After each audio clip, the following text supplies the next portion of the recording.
La journée nationale dédiée aux maladies du foie des enfants, dénommée la journée nationale jaune, est célébrée chaque année le premier vendredi du mois de mars. C'est une journée au cours de laquelle les familles des malades et les hôpitaux initient des actions afin de mieux faire connaître ces maladies rares et graves qui touchent les enfants.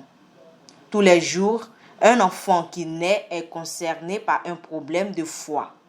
La plus courante chez les enfants est l'atrésie des voies biliaires, une maladie grave qui est à 80% la cause d'indication de transplantation de foie chez les enfants.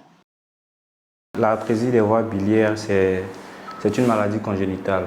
Voilà, c'est une maladie qui est fréquente chez les enfants après la naissance. Au niveau du foie, il y a un petit sac qui contient la bile. Et ce sac est appelé la vésicule biliaire.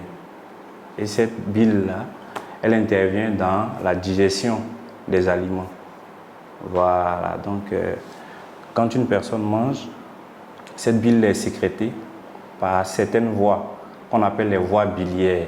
Cette sécrétion-là, de cette bile-là, va faciliter la digestion de certains aliments. Et dans le cas de cette pathologie qui est l'atrésie des voies biliaires, qui est une malformation, qui est congénitale, c'est-à-dire les voies biliaires là sont bouchées. Voilà, c'est-à-dire la malformation survient au niveau de la voie biliaire. Donc ça fait que chez ces patients-là, le canal qui permet l'écoulement de cette vésicule, de cette bile-là, il n'y en a pas. Comme la bile ne peut pas s'écouler, la bile va s'augmenter au niveau du sac de la vésicule biliaire et elle va passer en amont, passer dans le sang. Ce qui va entraîner chez l'enfant certains symptômes tels que l'ictère. C'est cette vésicule biliaire-là qui va infecter le sang de l'enfant, qui va entraîner l'ictère, la coloration jaune, les yeux, la peau.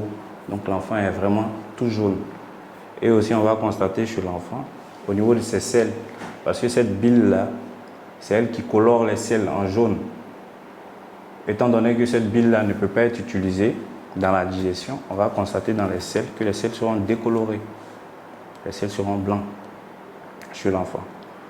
Aussi, cette bile-là va entraîner une surinfection, c'est-à-dire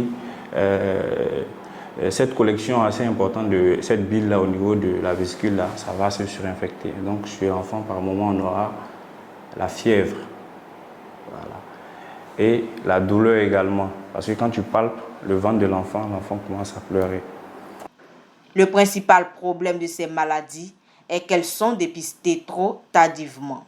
Chez le médecin qui reçoit ce genre d'enfant, il va d'abord demander une échographie, qui est l'examen le plus pratiqué dans notre pratique courante. L'échographie des voies biliaires ou l'échographie hépatique va permettre de faire le diagnostic de la maladie.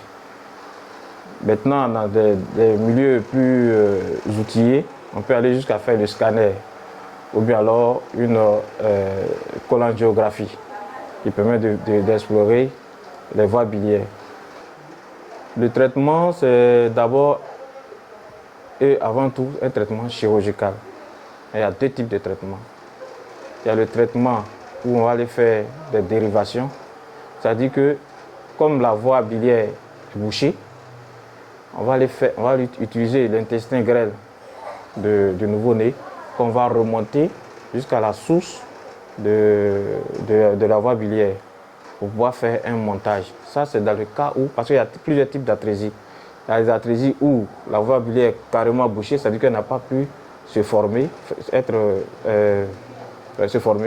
atrésie, ou bien alors elle est en partie, pas tout à fait, mal formée. Donc là, on va prendre un intestin, aller boucher à ce vestige pour pouvoir faire passer la bile. Mais dans le cas où vraiment la totalité des voies biliaires n'est pas constituée, on est obligé d'aller faire ce qu'on appelle une transplantation hépatique.